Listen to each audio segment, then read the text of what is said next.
Дорогие друзья, добро пожаловать. Рад приветствовать вас всех на нашей встрече.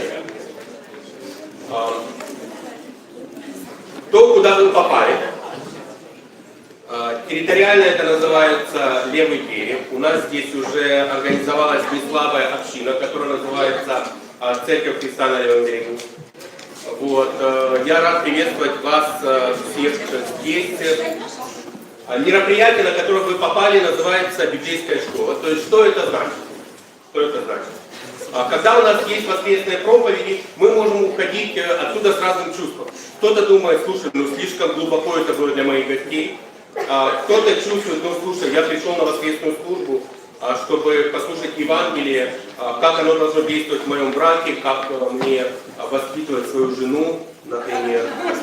Ошибочное мышление, согласен, да. Вот. Мы понимаем, что как церковь мы уже пришли в такую стадию, где нам обязательно нужно углубленное изучение Слова Бога. Это углубленное изучение книг. Мы можем глубже смотреть определенные, на самом деле важные темы для жизни христиан. Теперь, эта библейская школа, она организована не просто, чтобы помочь нам в браке, но для того, чтобы воспитать культуру, понимание и восприятие того, что значит брак в христианской церкви, в нашей церкви, в которой мы с вами пребываем. Вот, поэтому я уверен, что тема, которая будет поднята, открыта здесь сегодня, она интересна не только для женатых, но для неженатых, подростков, Максима Дубовского, вот, и для многих из нас. Поэтому, друзья, добро пожаловать. Кто сегодня будет проповедовать? Сегодня будет проповедовать Энди Флеминг. Вот. Я его спросил, как тебя представить? Вот. Он сказал, представь меня как своего друга. Вот. Ну, Энди, он друг. Он многое может о себе сам рассказать. Одна просто из важных вещей, когда они только переехали в Киев, только это было буквально почти 2 года назад, они с нами подошли к нам в Стадии, здесь в большом общем собрании в Востоке, вот, и сказали, ребята, поместите нас, пожалуйста, в какую-то малую группу. Вот, и вы понимаете, да, что когда ты помещаешь такого человека в малую группу, то у лидера малой группы может случиться инсульт. Вот, поэтому мы с Надей решили, ну давай, хорошо, давай тогда Энди и Тэмми, они будут у нас. Это огромное благословение, что и Энди, и Тэмми, они сейчас служат для церкви по всему миру. В данный момент они очень многое тоже делают и для Киева, для киевской церкви. Вот, Энди будет делать сегодня обучение, глубокое, развернутое. У нас будет несколько частей, и потом у нас, если хватит времени, у нас будут вопросы и ответы. Хорошо? Классно. Давайте мы помолимся.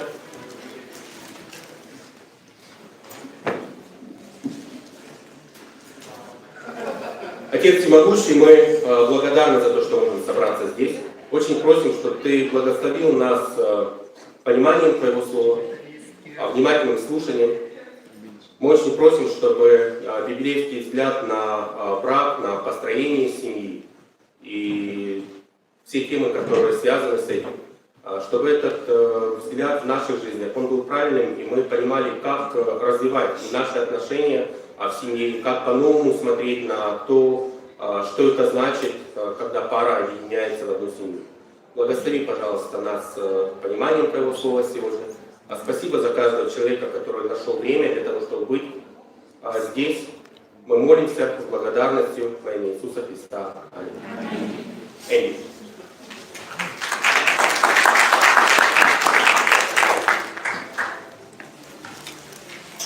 Добрый день всем. Я очень рад быть с вами. И мы с ними 2 года назад переехали в Киев. Что интересно, люди спрашивают нас, где мы живем. И наш ответ на самом деле это Киев. Это где у нас есть 2-комнатная квартира. Слава Богу, мы живем в одном доме вместе с нашей дочь и зять. И это классно, только быть близко. Не слишком, но один подъезд и может им найти. Это классно. Но мы на самом деле только из-за нашего расписания здесь было меньше, чем 9 недель до сих пор в этом году. So, да, мы говорим все, мы живем здесь, но на самом деле мы много путешествуем в последнее время. Мы были уже в Киргизии, Владивосток, Корея недавно. Я был в Индонезии 3 дня назад. Мы довольно много путешествуем, но на самом деле мы только сделаем, как мы можем помогать церкви по всему миру. И это привилегия нам так служить, мы очень рады за этого. Эта тема, на самом деле, о чем мы будем говорить, это не обычный урок о браке. Обычный мы будем делать какой-то урок и тогда говорить женами, вот что Бог хочет для вас, и муж, вот что Бог хочет для вас, и, конечно, много жены очень любят этот урок, когда мы говорим мужам, что Бог хочет для них, и наоборот, муж тоже для женщин, жен это тоже хорошо. Но что интересно, я чуть больше говорить что значит быть женатыми. Как буквально перед Богом. Что это значит на самом деле? Что смысл в этом? Потому что мы все понимаем идеальной романтической жизни. Мы понимаем это, потому что Голливуд показывает нам, как иметь идеальный романтический жизнь. Да? Нет? Они думают, да, но на самом деле они очень мало понимают реальный любовь, которая будет держаться через много лет. Голливуд об этом очень мало знает, к сожалению. Но они знают, как покрасить жизнь и показывать что-то красивое. И тогда мы думаем, вот, но это что я хочу, это красота. Но Бог хочет на самом деле что-то гораздо глубже, чем Голливуд может представить. Бог хочет, чтобы мы понимаем что-то о Его. Брак – это Его идея. Брак – это не сделано людей. Это не человеческая вещь на самом деле. Бог составил брак. Это было Его размышление, Его идея. Было нужно Ему учить даже по Адаму и Еве, что значит быть женатыми. Как это было для Бога это объяснить. Вы понимаете, да? И это важно, потому что иногда мы думаем, у нас есть какой-то идеализм о браке, это нам радовать, у нас есть какой-то светлой мечта о браке, мы думаем, наверное, это тоже как Бог думает. Наш идеализм это тоже как Бог думает. А иногда это правда, наш идеализм это похож, истинно мы видим в Библии. Но тоже часто это идеализм мы имеем, это не полностью, как Библия будет говорить. Это что-то мы создали, это что-то угодно нам. И это важно здесь, потому что наша тема сегодня это библейский брак, развод и повторный брак. Okay? Здесь нет инструкции, как это сделать. Okay? Классно, я прошел, я слушаю урок о разводе. Я думал, никто пришел сюда узнать подробно, как сделать развод. Я надеюсь, что это так, на самом деле. Но тоже нам надо понимать, в нашем неидеальном мире развод это очень реальное событие. И я уверен, что развод здесь трогал жизни людей в этом комнате. Может быть, это было твои родители, и может быть, это было вы сами. Это очень возможно. И честно, мы все понимаем, это мы начинаем брак на какой-то красивой свадьбу, и после свадьбы обычно есть медовый месяц, и после медового месяца есть жизнь. И на самом деле в этом жизни есть очень много благословения, очень много интересного. Но честно, если будем иметь живые отношения с супругой, на самом деле будет вызов тоже. Это нелегко. Тем должен получать какой-то медаль уже, она 32 года со мной жила. Да, вау, тоже что-то для ее. Но, может быть, это для меня это даст. Да? Но, вы понимаете, это нелегко. Мои родители были женаты 64 года. Оба были верующие ученики. Вы знаете, мы только половина пути туда, и как 60 лет уже, я довольно старый. Но если выжить, наша мечта, это исполняет это обещание, мы сделали друг другу перед много свидетелей, что мы будем верны друг другу до конца нашей жизни. И на самом деле, это было начало брака для нас. Это обещание и это понимание о любви друг к другу. Я чувствую, мы будем посмотреть это технические стороны чуть-чуть. Что значит быть женатым перед Богом? Что Бог ожидает от нас? И тоже Бог дал нам брак, потому что Он хотел учить нам что-то о себе. Виды 3 – это смысл. Что значит брак? На самом деле есть глубже понимание, кто Бог и как Он нас любит. И какое отношение Он хочет иметь с нами. Из этого, на самом деле, брак очень, очень важный нам в жизни. Как через брак, через семью, через быть родителями, это обычный человеческий опыт. Мы на самом деле учимся что-то о сердце Бога, и это нам очень полезно. Ну, как я уже сказал, это был план Бога от самого начала. И интересно, как Бог все это сотворил. Потому что он, мужчин и женщин, не было первое его сотворение. На самом деле, они были последние. Если кто-то еще после этого, церковь на самом деле есть какое-то новое создание. Он сделал в жизни каждого ученика Иисуса Христа. Но если мы говорим о 6 дней творения мира, на самом деле, на самый последний момент, можно сказать, самый пик, это процесс, Бог создал, на самом деле, мужчин и женщин. И Он создал нас на свой образ. Давай читаем Бытие 1:28. «И благословил их Бог, и сказал им Бог: плодитесь и размножайтесь, наполняйте землю, и обладайте ею, и владычествуйте над рыбами морскими, и над птицами небесными, и над всяким животным, пресмыкающимся по земле». Вы знаете, это звучит как простой и легко. Он говорит идти и умножиться, только сделать много людей, да, как это. И здесь нет никакой речи о браке, даже отношения с друг с другом особенные. Это звучит похоже, как он говорил, другие животные, да, как им нужно умножиться. И на самом деле он начинал вдвоем, и тогда будет умножиться и будет много, в конце концов. Но мы понимаем, на самом деле, для людей жить вместе и исполнять это мирно, это вызывающе. Как это происходит сейчас по всему миру? Есть мир. Мы на самом деле, это видно, что люди, как человечество в контроле, или на самом деле более понятно, что много вещей без контроля. Мне кажется, это был вызов говорить им заботиться о этом мире. Но тоже это был вызов сделать это вместе.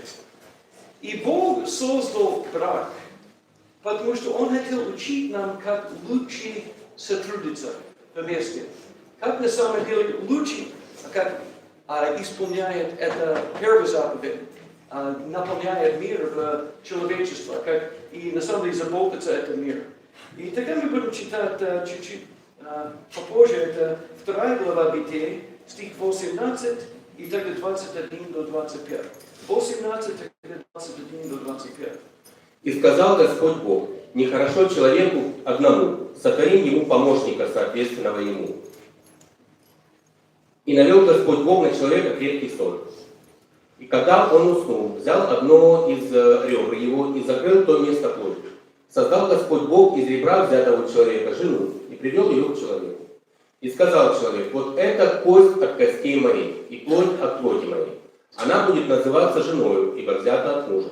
Потому оставит человек отца своего и мать свою, и прилепится к жене своей, и будут одна плоть. И были оба ноги, Адам и жена его, и не стыдились». Это интересно, Бог создал человечество чуть-чуть по-другому. Как мы понимаем, Он как мужчин, женщин, мужской пол, женский пол, животных создал в одно время. Они только начинали тогда как свой общей жизни. Но человек, он сделал что-то чуть-чуть по-другому. Он сначала создал мужчин, и тогда этот мужчин понял: я один. Есть мужчины здесь, которые это поняли? Я думаю, есть какой-то момент в жизни большинства мужчин, где они понимают: я один. это нехорошо. Ну, Бог согласен. И Бог тогда создал помощница.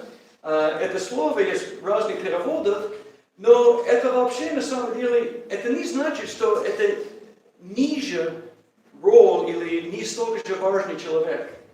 Это слово помощниц, это тоже использовано для Бога сам. Бог наш помощник. Если Бог такой, мы понимаем, что это не негативно, это не меньше важно, чем мужчин. Бог только так это решил.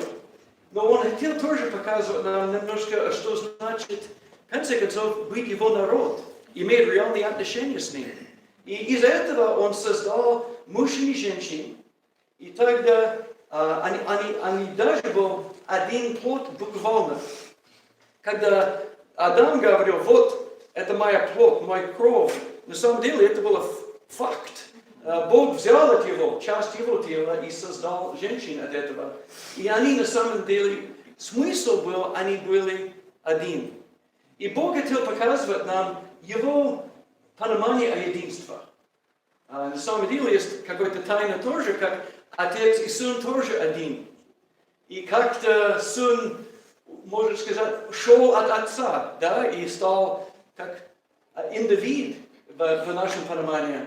Но на какой-то образе до этого они были вместе, и невозможно нам разделять.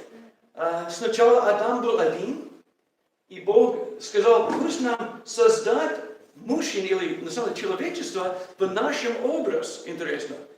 Я думаю, Он говорил Сыну, пусть нам сделать это, и что Он сделал? Он сделал мужчин, и тогда от мужчин сделал женщин. И на самом деле там мы видим уже образ Бога, как Он показывает нам. Мы много учимся о Боге через брак и через наши брачные отношения. Но Он сделал человечество по своему образу, и тогда Он сказал, это нехорошо, что мужчин один. Это тоже что-то показывает нам о Боге. Бог хочет отношения с нами. Он создал нас в Его образ, и тогда Он говорил, это нехорошо, что мы одни. Как нам нужно что-то еще. Нам нужно друг друга. Нам нужно общение. И человечески, если человечески будет продолжаться, мужей нужны жены, и жены нужны мужей. Как это, нам нужен брак, на самом деле, соединить людей. Как я сказал, это слово помощниц, это очень положительно. И тогда интересно, он сказал, из этой причины один мужчина уходит от своих родителей и будет соединиться с женой. Okay? Вот. Это интересно, потому что где был родители Адам, у него не было родителей. Но уже было понятно, на самом деле будет план. Как на самом деле через Адама и Еву будет умножить человечество. И точно как Адам соединился с Евой, на самом деле будет в продолжение, люди будут это сделать тоже. Павел использовал этот отрывок, и он цитировал это, в Колоссянам 5, 31-32. «Посему оставит человек отца своего и мать, и прилепится к жене своей, и будут двое одна плоть. Тайна сия велика, я говорю по отношению к Христу и к церкви». Интересно, он говорит, что точно как один мужчина уходит из своих родителей, на самом деле Иисус будет иметь такое отношение с церковью.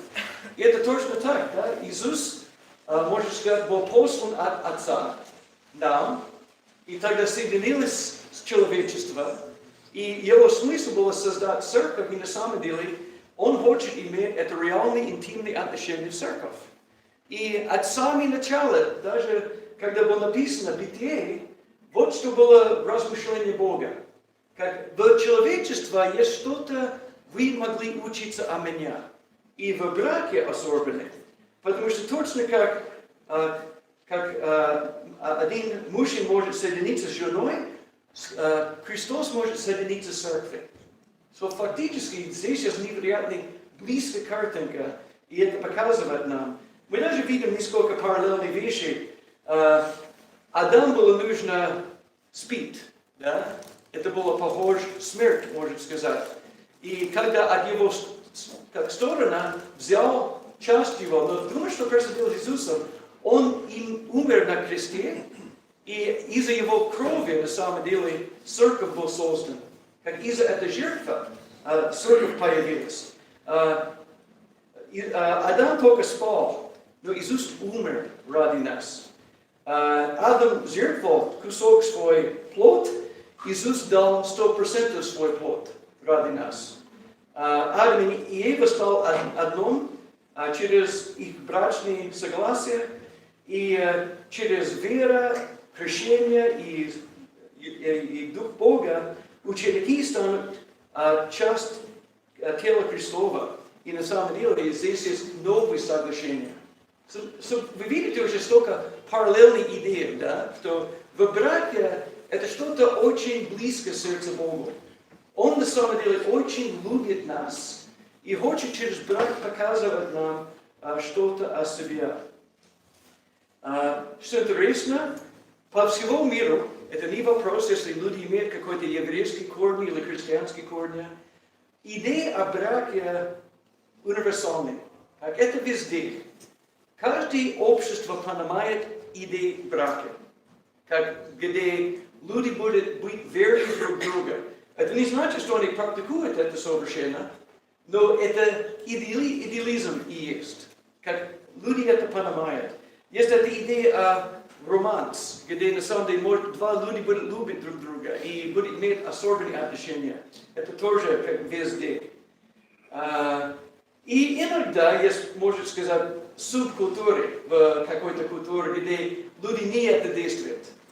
Но эта субкультура никогда станется глобальной. Они, в конце концов, если люди противостоят браке, в конце концов, что-то происходит там, и они исчезнут. Брак – это что-то, которое мы видим через все веки человеческой истории. Что-то интересно происходило в Стокгольме и Швеции. Они чуть-чуть, можно сказать, впереди, когда мы говорим о разрушении общества. И они решили уже в 60-е годы, что брак это не нужен. Кому брак нужен? Да? Это был их вопрос. И они начинали тогда, как мы свободны, нам не надо жениться. И люди все равно хотели жить вместе, они все равно хотели иметь дети общие. Но они думали, брак это что-то по Библии, это нам не нужен. Вы знаете, что происходило? Через 10 лет они начинали это практиковать. И тогда была проблема, потому что если два люди живут вместе, имеют общие материальные вещи, как разделить это? Если они будут уйти от друг друга, что сделать тогда? И если у них есть дети, это дети обе, кто имеет больше прав и так далее. Вы понимаете, да? И тогда было нужно сначала 70-е годы создать кандидатство, как на самом деле арестовать праве люди, которые, и слово по-шведски это самбо, это жить вместе. Это как люди, которые живут вместе. В конце концов, было еще больше кандидатства, и больше было как нужно даже какой-то контракт, если ты будешь жить с кем-нибудь, потому что если у тебя не было свой контракт, тогда нужно следовать государственной праве, и может быть ты не был согласен с этим, и через еще несколько, как 10-20 лет, было очень серьезное кандидатство, что значит жить вместе, но не быть женатыми. Но вы знаете, что интересно? Начало 90-х годов и с начала этого милления люди в Швеции начинали больше жениться. Потому что они говорили, но если у нас будет все равно контракт, если у нас будет все равно все это согласие, давай сделать праздник, и мы начинаем что-то красивое, да? И они только через 40 лет вернулся обратно, где они все начинали. Ну да. Okay? Это говорю, потому что есть что-то внутри нас, которое понимает, это правильно, когда один мужчина, одна женщина будет обещать жизни друг другу. Это что-то правильно, это как должно быть. Я не знаю, как и сейчас, но когда я мальчик был, обычные сказки, закончил, когда это рыцарь, это мужчина, взял свои, как принцесса, и они вместе только, как на лошади, шел в солнце, да, Вы знаете, и там его написано, и через 5 лет было развода. Это не было добавки. Но вы знаете, я знаю, сейчас есть такой, как реальные книги, будет такая история, и будет даже там заметки, и, к сожалению, после 5 лет был развода, и ла-ла-ла. Вы понимаете, да? Я не знаю, я люблю это старый вариант сказки лучше. Это был идеальный, Божий вдохновляющий. Но честно, только что я это говорю, в нашем обществе этот идеализм тоже убивает людей. Потому что их опыт, это не их опыт. И назвать это идеализм постоянно, это раздражает им. Это не сделает им счастливым. И это важно, что мы понимаем, это не наши мысли, это мысли по Библии. Брак это не что-то мы создали, это что-то Бог придумал. Бог хотел, чтобы будет брак между одна женщина и один мужчина. Это был план Бога от самого начала. И Он это показывал. Если Он хотел, чтобы у каждого мужчины будет 2 женщины, Он мог легко создать как 2 стороны. Да? Вот 2 Евы. Ева 1, Ева 2. Да? Но Бог не так сделал. И я думал, одна Ева была достаточно, это мое убеждение, обязательно. Но, вы знаете, Бог показывал нам это идеал. Но даже в Бытие мы видим, как почти с самого начала человеческой истории, люди уже не были идеальными. Они уже, как есть история, где один человек взял 2 жен. И он говорит вещи очень гордые против плана Бога и так далее. К сожалению, не очень много изменилось в этом. Если мы будем посмотреть в Ветхий Завет, мы будем видеть очень подробное учение о верности в браке. Примерно, и это отрывки, моя дочь сейчас сделает все эти заметки на русском, и тогда может распределить им, вам. Но это интересно, есть очень подробное учение в закон Моисея, как должен выглядеть брак, как это должен работать. И примерно, есть даже написано, с кем народ Бога может жениться. Окей? Примерно 2 закон 7:3. «И не вступай с ними в родство, дочери твоей не отдавай за сына его, и дочери его не бери за сына твоего». Это был закон Моисея, где израильтяне не должны жениться в чужих людей, язычниками.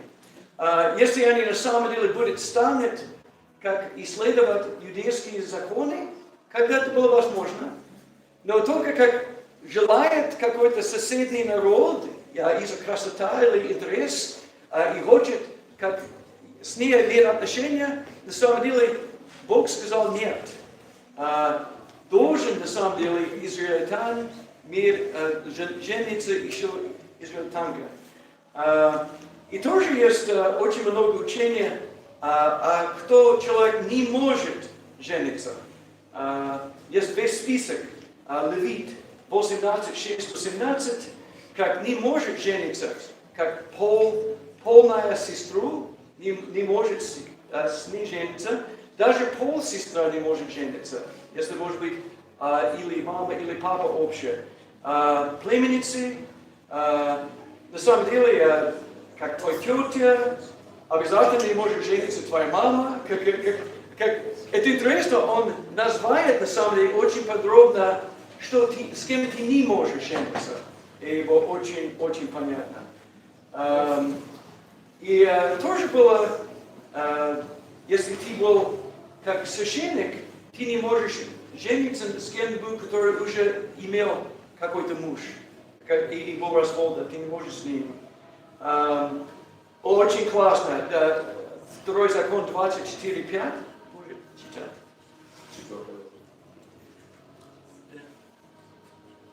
Это 24:5. Пятый стих.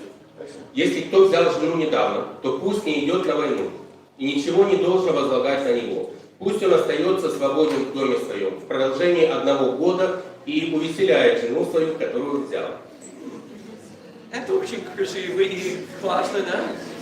Если жениться, не надо служить. Во время войны будет много свадьбы, мне кажется, под этим условием. Вы знаете, я не могу бороться, я женилась только в прошлой неделе, к сожалению. Окей. Что тоже интересно, это тоже было возможно иметь больше, чем одна жена. И это интересный больной вопрос. Много людей спрашивают, почему Бог это пускал.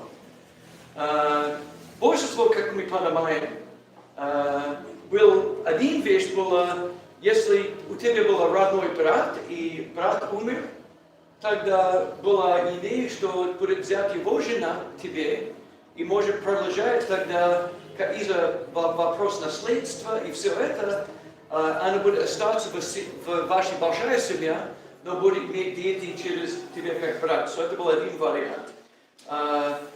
И есть еще несколько как правила. И интересно, если ты будешь спить вместе с кем-нибудь, не твоя жена, если ты сам не женат, и эта женщина не замужна, если вы спали вместе, на самом деле, было возможно жениться с ней, если ее отец это опустил.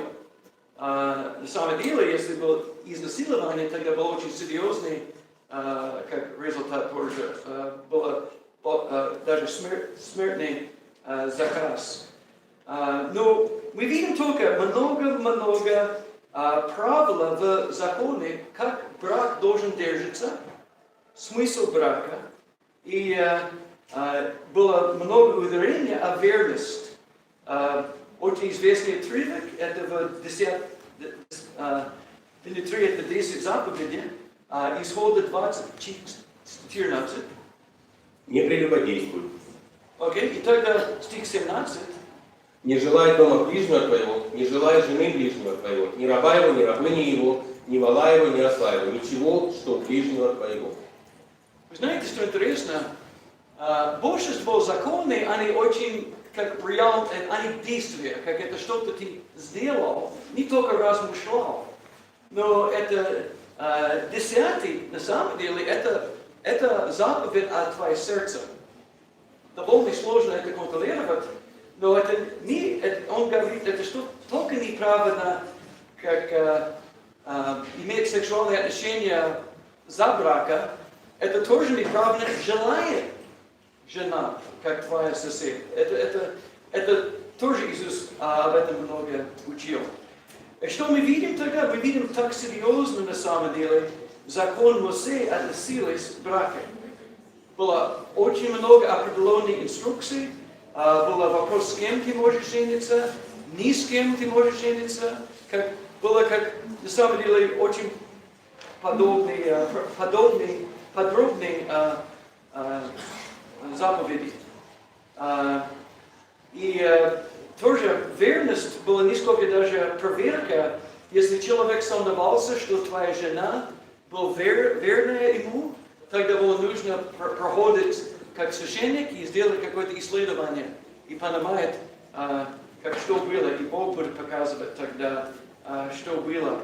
Это интересно. Верность в браке это очень важно в законе. Но что интересно, закон тоже опустил возможность сделать развод.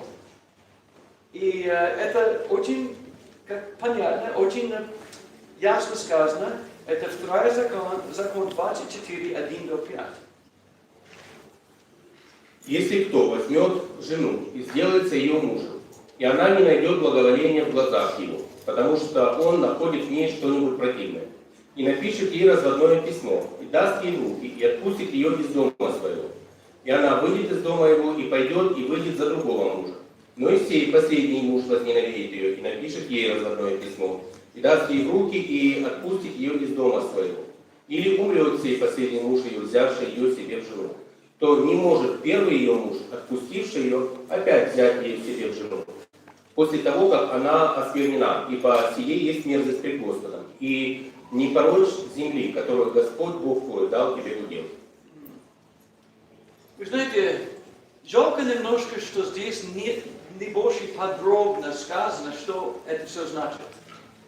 Потому что звучит как, если это мужчина только недоволен чем-то, может быть, был нехороший ужин это вечер или что-то, может быть, беспорядок дома какой-то, или я не знаю, может быть, только ему не нравится ей маскара этот день, я не знаю.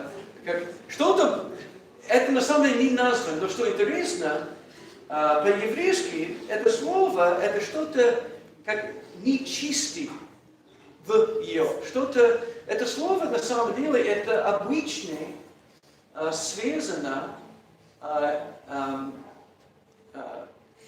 что-то моральное. Фактически это не вопрос о вкусе прямо, было что-то на самом деле, он нашел что-то неправильно в своей жене. Что интересно, конечно, люди говорят, но это не мог быть распущенность, потому что если она была распущена, Библия говорит, что-то другое сделать с ней, убивать ее. Но интересно, у нас есть только один пример, когда на самом деле мы видели, кто-то действует на это правило. Это было родители Иисуса, конечно, не только родители, это была мама Иисуса и Иосиф. И когда Иосиф узнал, что она беременна, Иосиф думал, это Матфея 1 глава, Иосиф думал, вы знаете, она беременна, и я не это сделал, это не моя. Из-за этого я буду на самом деле не бросить стены на ее, как убивать ее, камень на ее, но наоборот, он будет сделать развод. И что написано там, Матфей говорил, из-за он был праведный в ее сердце. Он был праведный. И что интересно, мы видим тогда, и можем быть, был распущенность. И распущенность, конечно, это самая ужасная вещь, которая может происходить в браке. Может быть, другой тоже плохой вещь, это если есть какое-то изнасилование в браке, это тоже очень, очень плохо, противоречит все идеализм, что есть в Библии. Но что интересно, по законам, Иосиф может предлагать, что убивать Марию. Но наоборот, он предлагал сделать развод с ней. Вот начало, как семья, где Иисус родился, да, как было даже чуть-чуть возможность развода. Иосиф это назвал. Но тогда ангел ему говорил, вы знаете, Бог в курсе, это не твой ребенок, это его ребенок. Все будет нормально тогда, вы понимаете, да? Но интересно, потому что это точно это отрывок.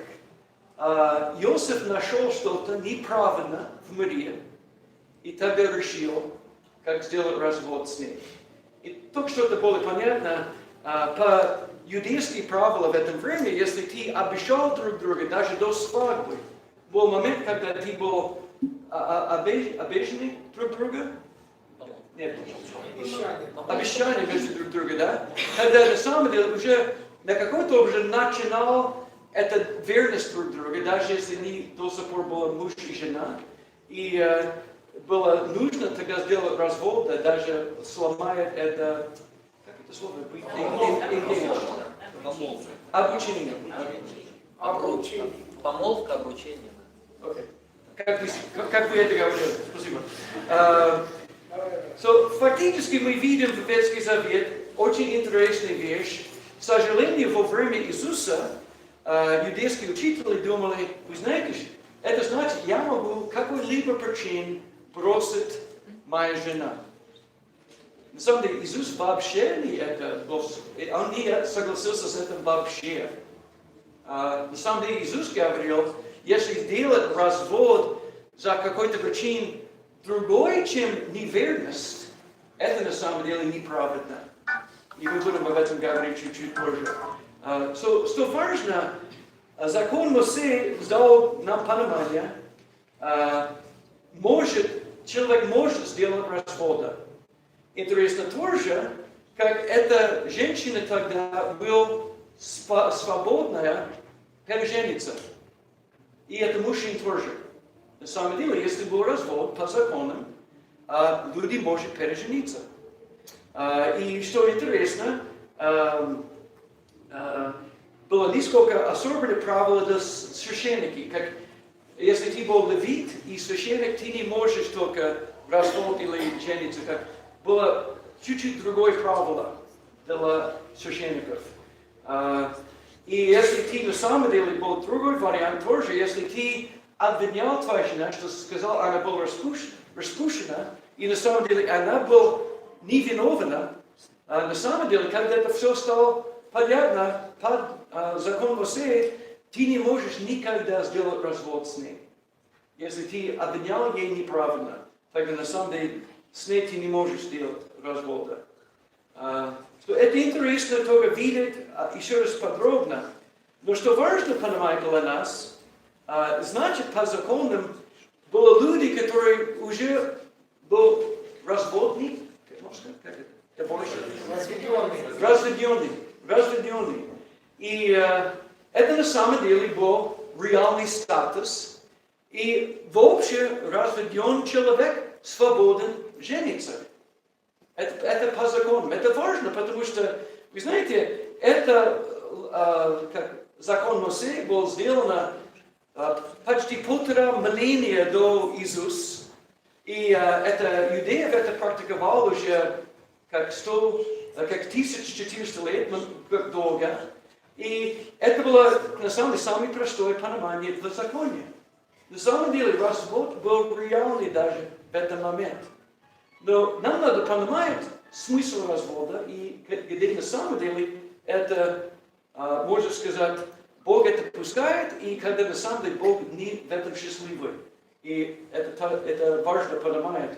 Но что очень важно здесь видеть, это сердце Бога в законе. Не только видеть как правило, потому что иногда мы возьмем правила из Библии, может быть, Ветхий Завет, может быть, Новый Завет, и мы имеем какой-то набор правил, и тогда мы немножко мы давим на друг друга. Тебе надо это сделать. И мы подробно говорим о подчинении, но не говорим о сердце Бога. И вы знаете, Бог не хочет, что мы будем такими религиозными, Он не хочет, что мы будем законники. Вы знаете, что интересно? Это правда слово законник. Да? Как большинство людей, которые сами законники, их представление Бога, это Он законник. Он такой, как столько важно ему, все как по точку правильно. И это не вопрос о сердце, милость, благодать, это вопрос, как все надо быть по точке. Да? И честно, это не сердце Бога полностью. Он такой, Он хочет, что мы будем следовать Его. Но на самом деле, Он хочет, что мы будем Его следовать, потому что у Его есть лучший путь жить, чем у нас. Его закон, они лучше, чем наш идеализм. Наши идеи, они не столько же реальны, как идеи Бога, и, в конце концов, не столько же выгодны, как мысли Бога. So, нам надо узнать более подробно мысли Бога. Я чувствую, мы это понимаем, потому что, когда мы будем больше говорить, что это значит для нас сегодня, я не хочу, что мы будем законники, потому что мы только думаем, что быть строго, как Бог хочет, это все. Бог хочет, что мы понимаем Его сердце. Моисей что-то написал интересно, это Исход 34, 5-7. Исход 34, 5-7. «И сошел Господь в облаке, и остановился там близ него, и провозгласил имя Иеговы. И прошел Господь пред лицом его и возгласил: Господь, Господь, Бог человеколюбивый и милосердный, долготерпеливый и многомилостивый и истинный, сохраняющий милость в 1000 родов, прощающий вину и преступление и грех, но не оставляющий без наказания, наказывающий вину отцов в детях и в детях детей до 3-го и 4-го рода. Окей.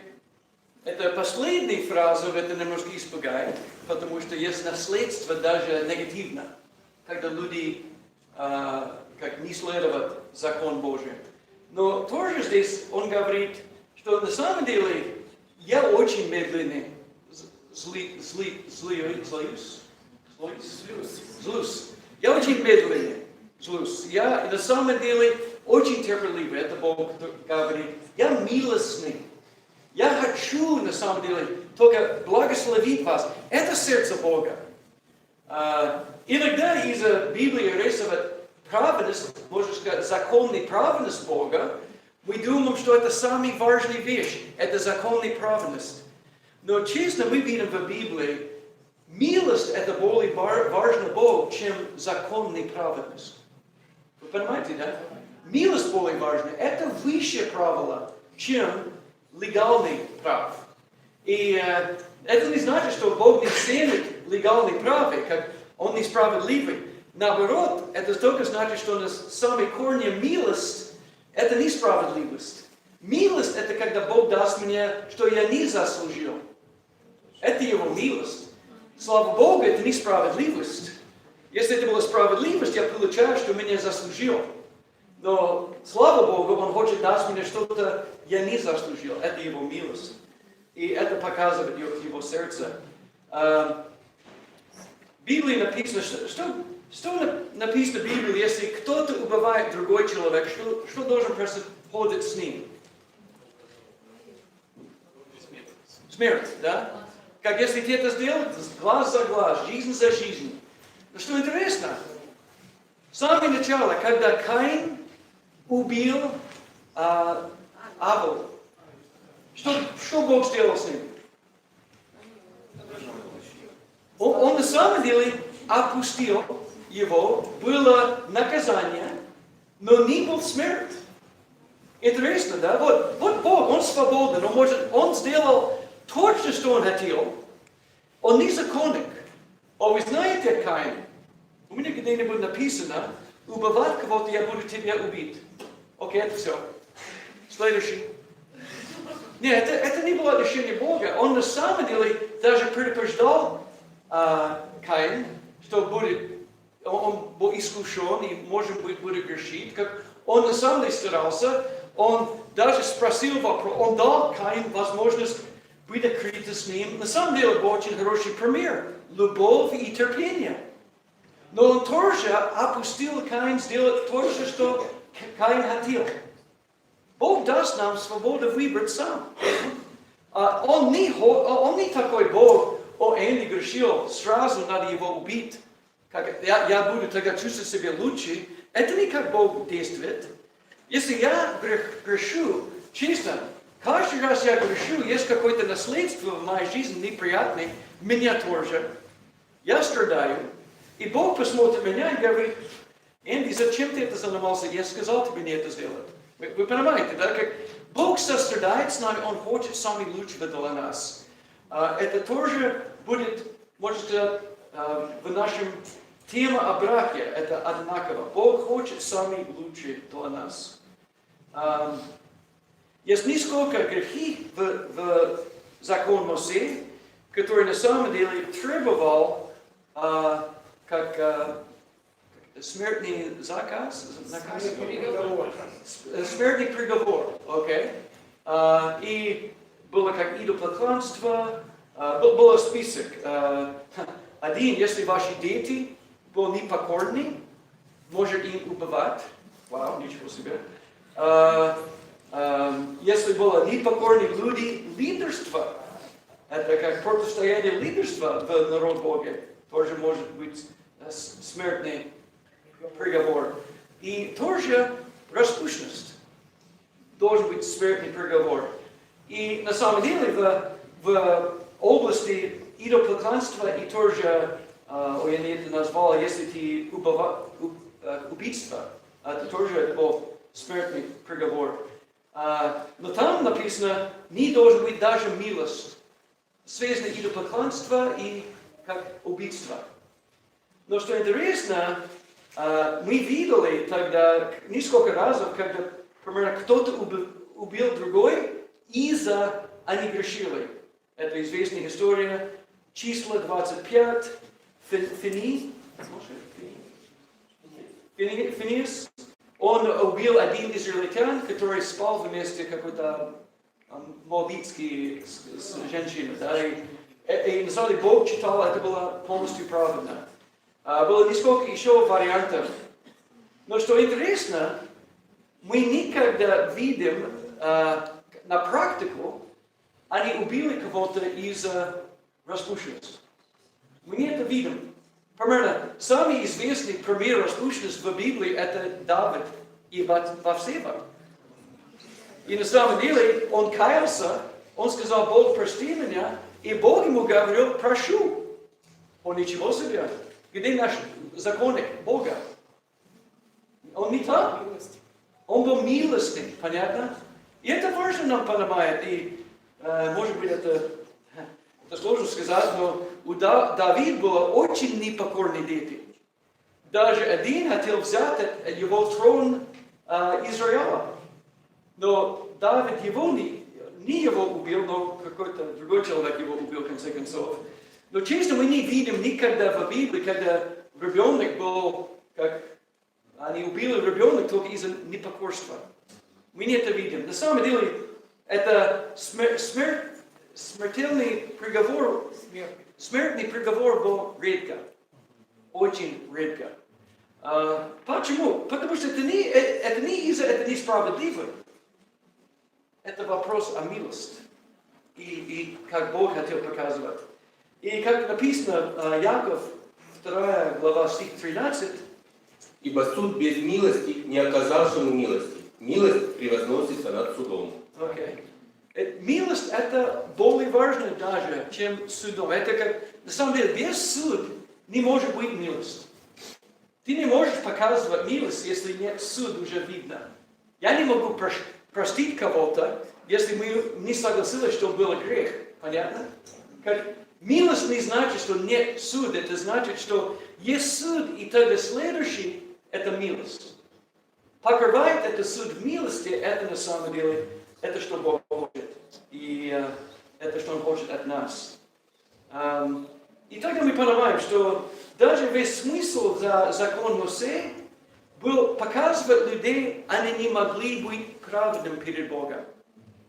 Okay? Это не вопрос законничества. Это вопрос, как нам нужна Его милость. Что интересно, много людей в время Иисуса, они думали, все это правило в Ветхий Завет, если я это исполняю, тогда я праведен перед Богом. Бог дал нам все это правило, показывает нам наш нужду Его милость. Но гордые люди, религиозные люди посмотрят все это правило и думают, я могу это все сделать. И даже достоин тогда хвала от Бога, из-за я все это сделал. Это понятно? Вот реальный, как Бог не хочет, что мы религиозными, Он не хочет, что мы законники, Он хочет, что мы понимаем Его сердце. И как сами основания в нашем отношении друг с другом, это милость. И я уже это назвал, но вот хороший пример Иосиф и Мария. На самом деле, Бог показывал, как правильно использовать развод. Потому что развод было... Он думал, что на самом деле Мария распущена. Но через развод, интересно, он на самом деле показывал милость. Интересно? Ты когда-либо думал, что через развод ты можешь показывать милость? В Ветхий Завет, если распущенность, как был показан, это значит, должно быть смерть. Тогда на самом деле развод, где не был назначен, не было сказано, что было негативно и что не было это недостатка, на самом деле тогда это милость. Не назвать ей такая и только на самом деле сделать развод с ней. Это интересно, потому что нам надо ищать во все это разговор сердца Бога. И только что вы понимаете, это урок не будет заканчиваться, где мы говорим, вот это так хорошо, Бог такой свободный, милостный, я могу только сделать, что я хочу. Мы не туда ходим. Потому что люди, которые говорят Богу, о, спасибо за твою милость, я буду грешить тогда, они уже против Бога поступают. Вы понимаете? Крыльям 6 глава говорит, они больше ходят на грехи, только из-за, ты знаешь, Бог может это простить. Не тратить Его милость. Нужно, наоборот, ценить Его милость. Вы знаете, интересно, весь закон Моисея это идея, что было какое-то брачное отношение между Богом и Израилем, не звучит. Это не там. Никогда была эта метафора, где Бог рисовал себя как муж и Израиль как жена. Это не может найти в закон Моисея. Это только было, к сожалению, когда после того времени, когда Израиль разделилась на север и на юг, когда это было, и Бог начинал послать пророков, который вызывал народов о своей неверности ему, он начинал использовать эту метафору через этих пророков. Он начинал говорить, вы были неверны меня, как какой-то жена неверна своему мужу. Прости меня, сестры, что он не говорил, не обвинял ее как неверный муж. Он, может быть, мог это так сделать, но это будет противоречить несколько еще метафоров и так далее, будет усложнять все. Но идея это так. Бог рисовал себя как муж в этом отношении и говорил о Израиле как его жена. И интересно, даже есть несколько отрывки, где он говорит о моей двоя жена. Он говорил, как северное царство и южное царство, как два сестры, которые его общие его жен. Да? Бог так это использовал. Тогда мы, на самом деле, понимаем, это идея полигамии, да, как помогает нам понимать, как он имел в виду. Но интересно тоже, мы все знаем, это история о пророке Хосе. Кто хочет быть Хосе? Я вообще так благодарен, я только какой евангелист в церковь и не Хосе. Бог вызвал ему жениться на блуднице, который он уже понял будет неверный ему, как первый ребенок был, как не мой народ, это как название ребенок, это не мой. Вы знаете, как это не очень вдохновляюще. И так далее. Но весь эта история и как действовал пророк Хосе, было на самом деле это отношение, что Бог имел Израиль. И, к сожалению, Бог посмотрел Израиль и видел блудницу. Он видел распущенную женщину, которая обещала ему, но не была верная ему. И на самом деле он использовал этот мотив, это метафора несколько раз. Но что тоже интересно, в Хозея, и он очень подробно об этом говорил, Бог не назвал слово «развод». Бог, наоборот, когда она ушла от его, он послал Хозе найти ее и пережениться с ней. Как, не пережениться, но взять ее домой еще раз. Как соединиться с ней еще раз. Ничего себе. Он на самом деле, как показывал сердце Бога в этом. Бог не только ждет один событие неверности в нашей истории, а тогда говорит, вы знаете, это Дима Яковлев, он такой вызывающий, он неверный один раз, это все. Это не как Бог. Бог не как чувствует о нас.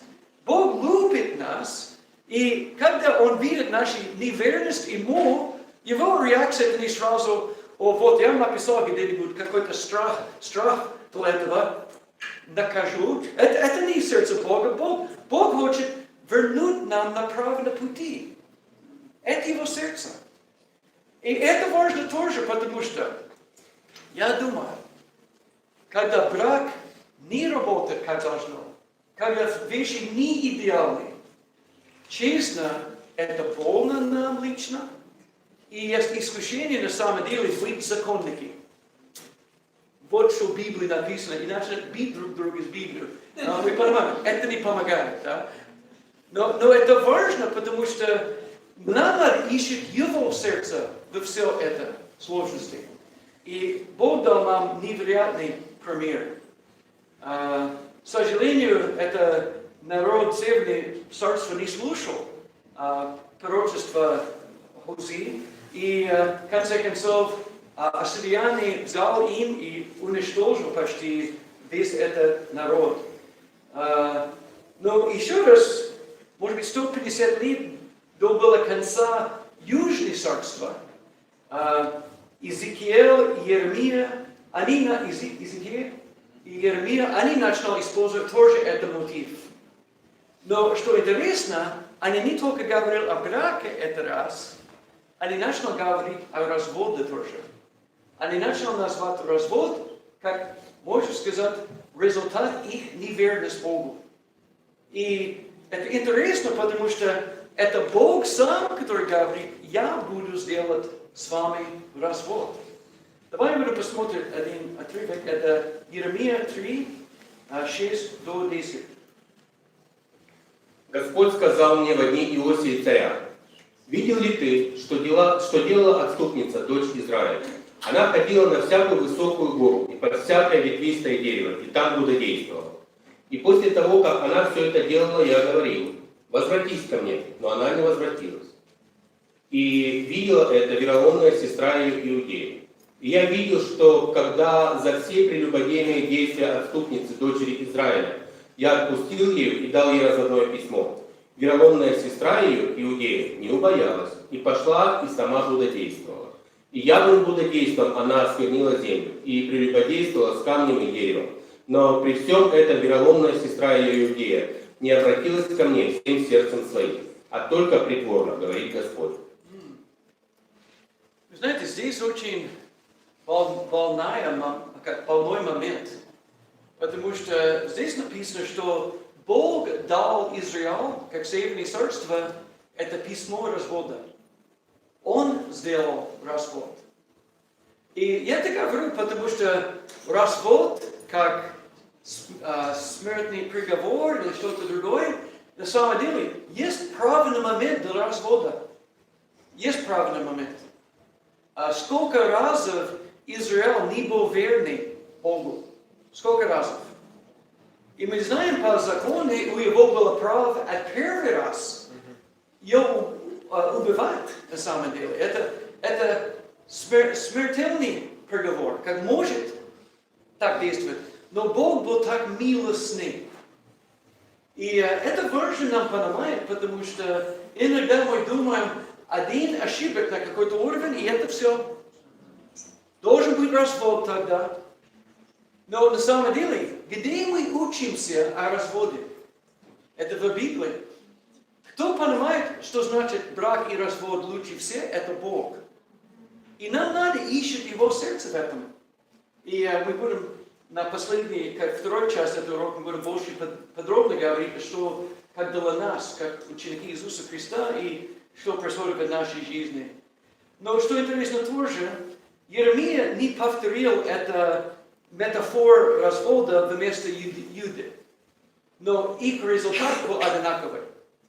Они взяли его, как не ассирияне, но это раз был из Вавилона, и они тогда взяли Южное царство и уничтожили Иерусалим, и на самом деле сломалось это отношение с Богом, это завет, что было. И интересно только видеть, оба языки и Иеремия говорил о какой-то изменении в отношении с Богом, будет какой-то новый завет. Читаем языки 16, 60-63. «Но я вспомню союз мой с тобою во дни юности твоей, и восстановлю с тобой вечный союз. И ты вспомнишь о путях твоих, и будет стыдно тебе, когда станешь принимать к себе сестер твоих, больших тебя, как и меньших тебя, и когда я буду давать тебе их дочерей, но не от твоего союза. Я восстановлю союз мой с тобой, и узнаешь, что я Господь. Для того, чтобы ты помнила и стыдилась, и чтобы вперед нельзя было тебе рта открыть от стыда. Когда я прощу тебе все, что ты делала, говорит Господь, Бог. Он здесь говорит, как вы разрушили это бывший завет, но я на самом деле буду сделать как завет снова с вами. И это даже более подробно сказано в Иеремии 31, стих 31 до 34. Вот наступают дни, говорит Господь, когда я заключу с домом Израиля и с домом Иуды новый завет. Не такой завет, какой я заключил с отцами их в тот день, когда взял их за руку, чтобы вывести их из земли египетской. Тот завет мой они нарушили, хотя я оставался в союзе с ними, говорит Господь. Но вот завет, который я заключу с домом Израилевым после тех дней, говорит Господь. Вложу закон мой во внутренность их, и на сердцах их напишу его. И буду им Богом, а они будут моим народом. И уже не будут учить друг друга, брат брата, и говорить, познайте Господа. Ибо все сами будут знать меня, от малого до большого, говорит Господь. Потому что я прощу беззаконие их, и грехов их уже не воспомяну более. Вы знаете, что оба в этом отрывке есть эта идея «я буду простить вас». Я буду по-русски atonement, сделать atonement. Что atonement? Да, вискупление. Близко, но это не точное слово. Но вискупление. Я буду сам как простить вас, платить за вас, да, как я буду это организовать. И из-за моей жертвы я буду вас как простить. Но он сказал очень реально, очень понятно в Иеремии, я буду начинать новое. Это будет новый завет. Вы знаете, если мы будем посмотреть эта идея о браке и развод, и тогда повторный брак, интересно, потому что Бог был как метафора, он женился Израиль был его жена, она была неверная ему, он тогда сделал после много веков, сделал ей развода, и тогда на самом деле, в конце концов, он говорил, я буду назначить новый завет, и мы видим тогда в Новом Завете Иисус, как метафора, Иисус как муж, и церковь как жена. И это новый брак Бога, вы понимаете?